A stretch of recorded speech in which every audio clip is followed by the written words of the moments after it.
kamar mandi misalnya gitu ya, renovasi pagar, renovasi gerbang dan lain-lain, renovasi tangga ya, naik turun pedagang.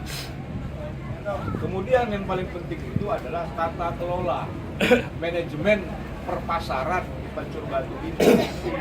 Apakah manajemen perpasaran di Pancur Batu ini sudah memenuhi kriteria revitalisasi? Ini Pak Gong, ini harus dievaluasi. Kalau tidak memenuhi kriteria manajemen perpasaran Pancur Batu ini harus ditinjau kembali. Karena apa? Manajemen ini menentukan pedagang ini nyaman atau tidak. Kan gitu, Pak. Tata kelolanya benar atau tidak.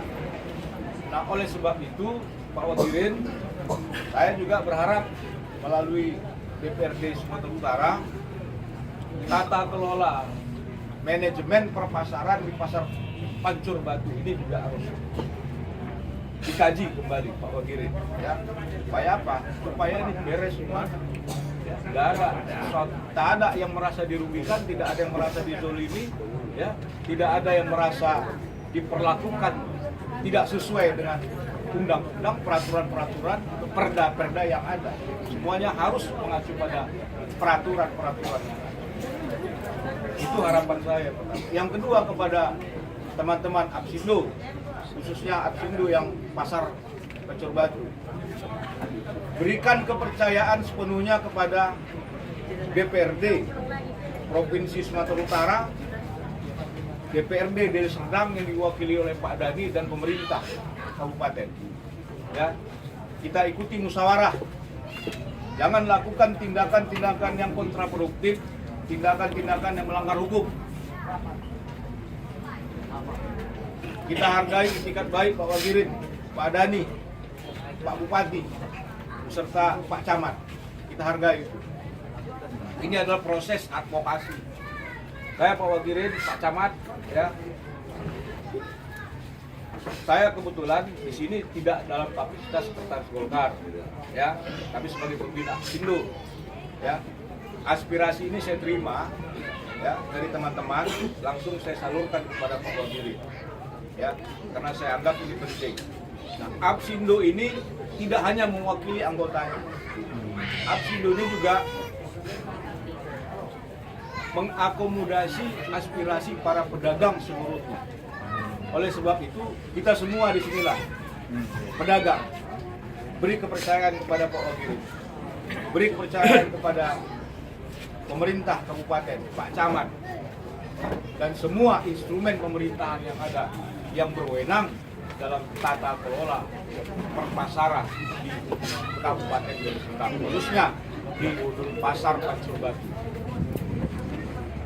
Apsindo Sumatera Utara tetap mengawasi ini, Pak Wagirin.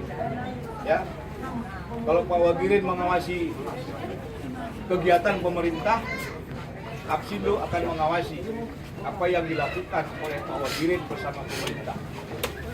Apakah DPRD dan pemerintah menyahuti semua kepentingan yang ada di sini?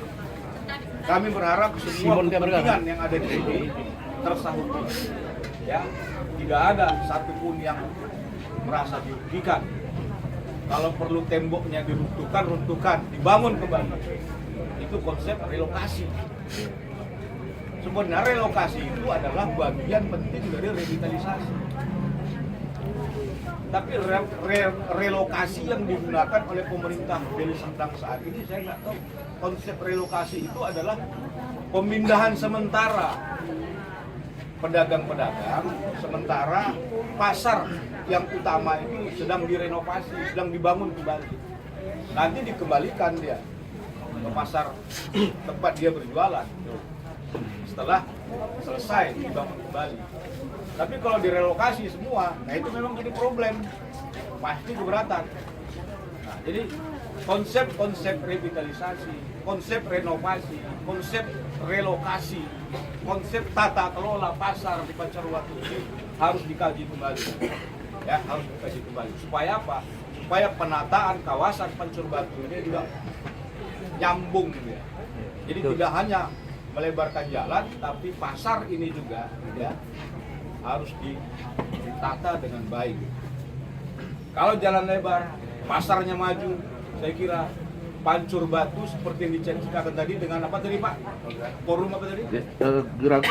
Gerakan pembangunan Pancur Batu. Percepatan pembangunan Pancur Batu. Saya kira percepatannya ini tidak mimpi. Ya. Mudah-mudahan Pak, insya Allah. Tapi manajemennya, manajemennya yang harus kita perbaiki, yang harus kita kaji lah. Ya. Kami, Pak Camat, Pak Kadis, melakukan kajian banyak pasar di Sumatera Utara. Dan saya secara khusus pasar-pasar di Medan saya kaji.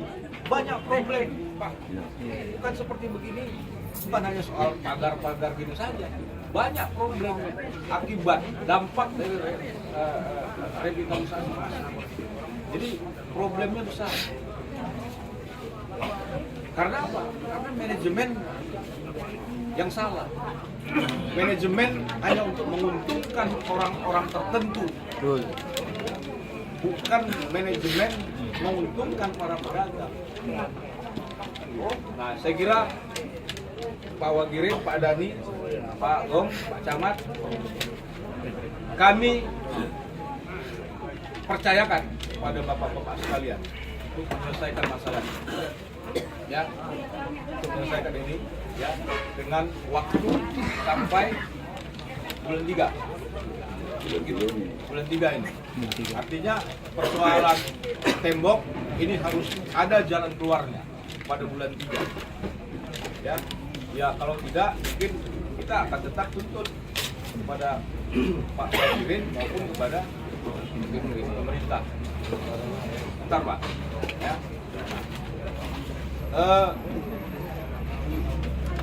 Musyawarah adalah jalan terbaik. Jalan terbaik musyawarah. Ya. Ikuti jalan musyawarah. Saya minta Pak Sindu nanti ikuti jalan musyawarah. Ya. Berlakulah ya sebagai orang-orang yang bermartabat di dalam proses musyawarah. Ya. Saya kira terakhir terima kasih Pak Wagirin yang sudah menyangguti aspirasi dari teman-teman pedagang dan berkunjung kemari mencari jalan keluar terbaik. Pak Bupati, Pak Camat juga saya ucapkan terima kasih. Pak Dani, mohon maaf. Assalamualaikum warahmatullahi wabarakatuh.